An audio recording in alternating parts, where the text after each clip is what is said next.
Very good morning to all of you. स्वागत है आप सभी का आपके प्यारे यूट्यूब चैनल हरीश अटानी 541 में। तो हमने जो स्टार्ट की है राजीव गांधी नवोदय सीरीज पेपर की दृष्टि से जो इंपोर्टेंट क्वेश्चन जो आपके आगामी पेपर में पूछे जाएंगे तो उसका आज पार्ट 2 है। और आज हम देखेंगे राजू में जो मेंटल एबिलिटी टेस्ट मानसिक योग्यता परीक्षण में जो प्रश्न आते हैं 50 नंबरों के प्रश्न जिसमें जीके भी इंक्लूड होता है, तो उन प्रश्नों को हम सॉल्व करेंगे और यही आपकी मेरिट को बनाएगा। तो स्टार्ट करते हैं पहले क्वेश्चन से। तो ऐसे ही इसमें जो है 5 क्वेश्चन स्टार्टिंग में आपको फाइंड ऑड वन से दिए होते हैं। तो मैंने कुछ सैंपल लिए हैं पुराने प्रीवियस ईयर के आए हुए प्रश्नों को। तो निर्देश है, प्रश्न में 4 विकल्प दिए गए हैं। तो यहाँ 4 विकल्प दिए हैं ABCD। इनमें से 3 विकल्प किसी न किसी रूप में समान है। तो 4 ऑप्शन दिए होते हैं आपको, जिसमें से 3 विकल्प किसी न किसी रूप में उनमें जो है सिमिलरिटी होती है, उनमें एक जैसे होते हैं और एक विकल्प भिन्न होता है। तो 4 ऑप्शन में से 3 एक जैसे होंगे और एक विकल्प क्या होगा, अलग होगा। तो उसी अन्य विकल्प को हमको चुनना होता है कि फाइंड ऑर्डर बताना होता है कि वो अलग कौन है उन चारों में से। जैसे 1 2 3 4 है, उन चारों में से अलग कौन है, 1 2 3 4 है तो उसमें से अलग कौन है। तो लॉजिक के साथ आपको पता होना चाहिए। तो चमोली, अल्मोड़ा, रुद्रपुर, देहरादून, तो इसमें आपको अलग क्या लग रहा है। तो ध्यान से देखेंगे कि चमोली उत्तराखंड में 13 जनपद है, उसमें से चमोली एक जनपद है, डिस्ट्रिक्ट है। इसी प्रकार अल्मोड़ा भी जो है एक जनपद है, यानी एक डिस्ट्रिक्ट है कुमाऊं मंडल का, जबकि चमोली गढ़वाल का है। और इसी प्रकार देहरादून भी जो देहरादून है वो भी एक डिस्ट्रिक्ट है उत्तराखंड का, तो ये जनपद है। जबकि रुद्रपुर जो है कोई जनपद नहीं है, रुद्रपुर एक शहर है, वो इसका रियल जनपद जो है उधम सिंह नगर है। तो अगर यहाँ पर उधम सिंह नगर होता तो सही होता, लेकिन यहाँ पर जो है रुद्रपुर एक शहर है उधम सिंह नगर का, तो इसलिए क्या हो गया, ऑप्शन सी अलग हो गया। तो ऑप्शन सी जो है पहले क्वेश्चन का राइट हो जाएगा। चमोली, अल्मोड़ा, देहरादून जनपद है, डिस्ट्रिक्ट के नाम है, जबकि रुद्रपुर कोई डिस्ट्रिक्ट नहीं है। Question number 2, Jim Corbett national park, Rajaji national park, Kaziranga national park, Gangotri national park, तो इनमें से कौन सा नेशनल पार्क का अलग है आपको बताना है। 3 सिमिलरिटी होंगी। तो आप देखेंगे कि जिम कॉर्बेट नेशनल पार्क, तो ये जो है उत्तराखंड में पड़ता है, यानी उत्तराखंड में जो है जिम कॉर्बेट नेशनल पार्क है। इसी प्रकार राजाजी जो है नेशनल पार्क, वो भी उत्तराखंड में पड़ता है, यानी उत्तराखंड में स्थित है। इसी प्रकार गंगोत्री जो है ये भी उत्तराखंड में है, गंगोत्री नेशनल पार्क, जबकि काजीरंगा जो है असम में है। तो आपको पता चल गया कि ये उत्तराखंड, तीसरा गंगोत्री उत्तराखंड, तो काजीरंगा नेशनल पार्क क्या हो जाएगा, अलग हो जाएगा। तो ऑप्शन सी क्या हो जाएगा, राइट हो जाएगा। अब इसको विस्तार से जानते हैं। जिम कॉर्बेट नेशनल पार्क जो है पूरे भारत का सबसे पुराना जो है ये नेशनल पार्क है। 1935 से 36 कहते हैं इसको। तो ये सबसे पुराना जो है जिम कॉर्बेट जो है नाम था। इसका पहले नाम हेली नेशनल पार्क भी था और इसको फिर बाद में रामगंगा नेशनल पार्क भी कहा गया। और जिम कॉर्बेट एक अंग्रेज शिकारी थे, तो उनके नाम पर जिम कॉर्बेट नेशनल पार्क कहा गया। और यहाँ पर प्रोजेक्ट टाइगर की शुरुआत भी की थी, ठीक, जो टाइगर से को बचाने के लिए जो है एक सरकार के द्वारा एक मुहिम चलाई गई थी, प्रोजेक्ट टाइगर। तो ये उत्तराखंड के जो है पौड़ी और नैनीताल डिस्ट्रिक्टों में जो है आता है। तो जिम कॉर्बेट नेशनल पार्क के बारे में आपने कुछ एक्स्ट्रा फैक्ट जाने। अब अगला है राजाजी नेशनल पार्क। तो राजाजी नेशनल पार्क जो है देहरादून, हरिद्वार और पौड़ी इन जनपदों में जो है आता है राजाजी नेशनल पार्क। और ये देश के पहले जो वायसराय थे, इंडियन भारतीय वायसराय चक्रवर्ती राजगोपालाचार्य, जो अंतिम भी जो है वायसराय यही थे इंडियन, राजाजी नेशनल पार्क जो है उनके नाम पर बनाया गया है, उनके नाम से है राजाजी। तो ये जो है ये उत्तराखंड के जो है इन डिस्ट्रिक्टों में आता है, आपको पता चल गया, देहरादून, हरिद्वार, पौड़ी। अगला है काजीरंगा नेशनल पार्क। तो काजीरंगा नेशनल पार्क जो है यूनेस्को द्वारा घोषित एक नेशनल पार्क है। इसमें जो है ये एक सींग के गैंडे के लिए जो है फेमस है। तो असम में ये स्थित है काजीरंगा। अगला है गंगोत्री नेशनल पार्क। तो गंगोत्री नेशनल पार्क जो है उत्तराखंड के उत्तरकाशी में। कहां है गंगोत्री नेशनल पार्क, उत्तरकाशी में, जहां गोमुख यानी गंगा नदी का उद्गम स्थल भी है। नंबर 3, AC, EG, DF और RU में कौन अलग है आपको बताना है। तो ये ABCD वाले प्रश्न होते हैं। तो सबसे पहले आप इनमें ABCD लिख लीजिए, फिर आप देखेंगे A और C। तो A के बाद B, C, 2 आगे जाने पर C मिल रहा है, यानी A से अगर हम प्लस मतलब आगे 2, A के बाद 2 कैसे आगे गए, ये B, C, आप अल्फाबेट गिनिए, A के बाद गिनिए तो B, C, 2 कदम आगे जाने पर C मिला। इसी प्रकार E से G जाएंगे, ये रहा E, ये रहा G, तो F, G, तो E के बाद F, G, तो 2 कदम आगे जाने पर G मिल रहा है। उसके बाद D से F जाएंगे, ये रहा D, ये रहा F, तो D के बाद E, F, यहां भी +2, जाने पर जो है F मिल रहा है। अब R के बाद U जाएंगे तो R के बाद U जो है बहुत दूर है, STU। तो यहां कितना कदम आ रहा है, 3 कदम। तो आपको पता चल गया यहां 2 कदम, यहां भी 2 कदम, यहां भी 2 कदम और यहां 3 कदम। तो कौन अलग हो जाएगा, सब 2 कदम वाले हैं लेकिन ये 3 कदम वाला है। तो यही फीमेल होता है जो अलग होता है, जो तो इसीलिए इसको कहते हैं फाइंड ऑड वन। तो इसका आंसर आ गया 3 का डी ऑप्शन हो जाएगा जो अलग है। चौथा क्वेश्चन देखते हैं मानसिक योग्यता परीक्षण का।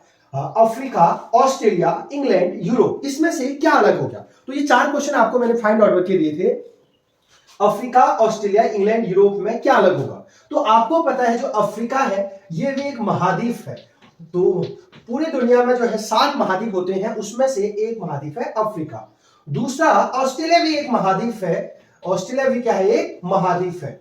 इसी प्रकार आप देखेंगे यूरोप, यूरोप भी क्या है, एक महाद्वीप है। यूरोप क्या है, एक महाद्वीप है। जबकि जो इंग्लैंड है, इंग्लैंड एक देश का नाम है। तो इसमें आप देखेंगे तो कौन अलग हो जाएगा, ऑप्शन सी अलग हो जाएगा। कैसे, अफ्रीका, ऑस्ट्रेलिया, यूरोप, ये तीनों महाद्वीप है, कॉन्टिनेंट्स हैं, 7 कॉन्टिनेंट्स में से। तो और जबकि इंग्लैंड एक देश है, कोई महाद्वीप नहीं आता है, वो यूरोप के अंदर आता है इंग्लैंड, इसलिए ऑप्शन सी राइट हो गया। तो 7 महाद्वीपों के नाम आपको पता होना चाहिए। अब एक क्वेश्चन, घंटे और मिनट की सुइयों के बीच का कोण निकालने वाला आता है। तो प्रातः 6 बजे घड़ी की घंटे और मिनट की सुइयों के बीच का बनने वाला कौन पूछता। तो ये बार बार एक क्वेश्चन पूछता है कि घंटे की सुई और मिनट की सुई के बीच का क्या कोण बनता है, तो उसके बीच का एंगल। तो उसके लिए फॉर्मूला जो है आप याद करेंगे, जब बीच का कोण निकालना होगा घंटे और मिनट की सुइयों के बीच का कोण, तो कोण का जो फॉर्मूला होता है घंटे और सुई, तो उसको याद करेंगे 30h - 11/2m। क्या है फॉर्मूला, 30h - 11/2m। तो घंटे की सुई और मिनट की सुइयों के बीच जो कोण बनता है उसको निकालने का फॉर्मूला होता है 30h - 11/2m। जहां h है घंटा, तो 6:00 है, 6:00 में ये जो 6 है इसको कहते हैं r। r कितने में है, 6 में, और 00 मतलब मिनट, m की जगह 00 और r की जगह रख देंगे। तो 30 बीच में कुछ नहीं होता है तो इंटू होता है h कितना है 6, क्योंकि 6 बजा है, माइनस 11/2 ऐसे रहेगा। मिनट की जगह 00 रख देंगे, यानी 0 रख देंगे।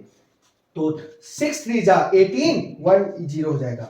अब 0 से इसको मल्टीप्लाई करेंगे तो कितना आ जाएगा, 0, और 180 में से 0 घटाएंगे तो 180 डिग्री आ जाएगा। तो घंटे की सुई और मिनट की सुई के बीच का जो कोण होता है, तो इस क्वेश्चन में प्रातः 6 बजे 180 डिग्री आ गया। तो ऑप्शन डी जो है इसका राइट हो गया। क्वेश्चन नंबर 3, नीचे दिए गए आकृति में कुल कितने त्रिभुज हैं आपको बतानी है। तो त्रिभुजों की संख्या पूछ ली है।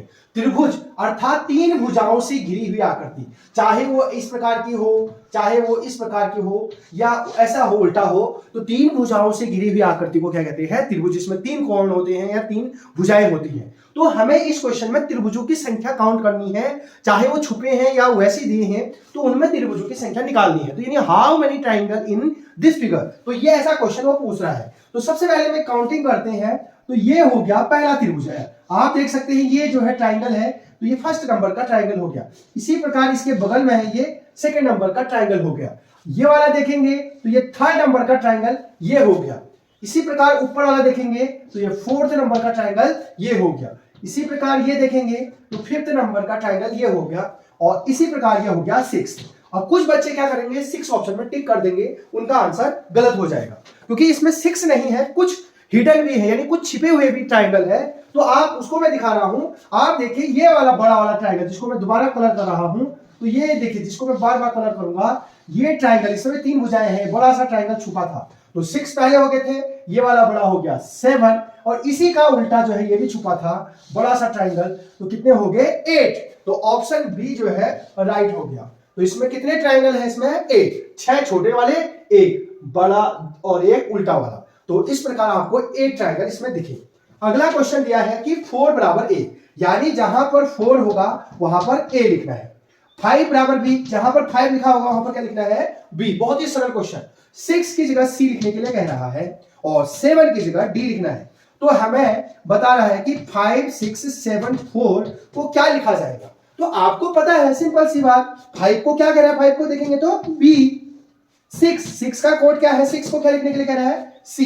7 का कोड क्या है, 7 को D कहा जा रहा है, और 4 को A। तो हमारा आंसर क्या आ गया, बी सी डी ए। तो B C D A option को देखेंगे तो B C D A option B right हो जाएगा। होप आपको समझ में आ गया होगा। अगला क्वेश्चन है, विद्यार्थियों की एक पंक्ति में प्रवीत का आगे से 15वां तथा अंत से भी 15वां स्थान है, तो उस पंक्ति में कुल कितने विद्यार्थी हैं? यानी एक पंक्ति है, क्वेश्चन को समझा रहा हूं, एक पंक्ति है, इस पंक्ति में ये पंक्ति का अंतिम छोर होता है और एक छोर यहां होता है। तो विद्यार्थियों की एक पंक्ति है, इसमें बच्चे बैठे हैं, इस प्रकार यहां पर बच्चे बैठे हैं, ये पंक्ति है। विद्यार्थियों की एक पंक्ति में प्रवीत कोई बालक है का आगे से 15वां, ये हो गया स्टार्टिंग, तो इसको लिख देंगे आगे, और ये हो गया पीछे, यानी अंत भी लिख सकते हैं या पीछे भी लिख सकते हैं। अंत से स्थान, ये एंडिंग पॉइंट है, ये स्टार्टिंग पॉइंट है। तो आगे से भी 15वां नंबर है और पीछे से भी क्या है, 15वां नंबर है। तो एक बालक है प्रवीत, उसका अगर आप देखेंगे ये प्रवीत है, तो ये प्रवीत है, तो इसका आगे से स्टार्टिंग पॉइंट देखेंगे तो यहां से गिने, हमने ऐसे करके गिनना नहीं है, 50 नंबर है, और यहां से गिना तब भी 15 रैंक है। तो टोटल बचाना है, तो टोटल बच्चे उस लाइन में कितने हैं आपको बताना है। तो आपको पता है जब भी ऐसे अंत और स्टार्टिंग का दिया होता है और टोटल निकालना होता है, तो आप मेरे साथ बोलेंगे दाएं से स्थान प्लस बाएं से स्थान प्लस -1। तो दाया बाया जोड़ दो, जितना आया उसमें से एक घटा दो। तो हमने क्या करना है, तो टोटल स्टूडेंट जो होंगे, टोटल बच्चे, टोटल जो स्टूडेंट हो जाएंगे उस लाइन में, तो हम क्या करेंगे, स्टार्टिंग से, यानी कि जो है स्टार्टिंग से जो जितने बच्चे हैं 15, फिर अंत वालों को भी जोड़ देंगे तो यह आ जाएगा 30, और लास्ट में आपने क्या करना है, आंसर 30 नहीं होगा, अगर इन दोनों को जोड़ दिया है तो इसमें से -1 करना न भूलेंगे, तो इसका आंसर आ जाएगा 29। तो 29 जो है ऑप्शन सी इसका राइट हो जाएगा। तो क्या कहा मैंने, स्टार्टिंग और एंडिंग पॉइंट को जोड़ देंगे, स्टार्टिंग और एंडिंग पॉइंट को जोड़ देंगे तो कितना आ जाएगा 30, और लास्ट में -1 कर देंगे। तो दाया बाया जोड़ दो, जितना आया उसमें से एक घटा दो। अब लास्ट क्वेश्चन जो है आपके लिए है, कमेंट बॉक्स में इसका आंसर जरूर बताना है, केला प्याज अंगूर आम। अगर आपकी तैयारी कैसी है और इस प्रकार के क्वेश्चन वहां पूछे जाते हैं, तो आप कितने जो है आपकी कॉम्पिटिटिव एग्जाम में आपकी कितनी तैयारी चल रही है, तो इसका आंसर आपने कमेंट बॉक्स में बताना है।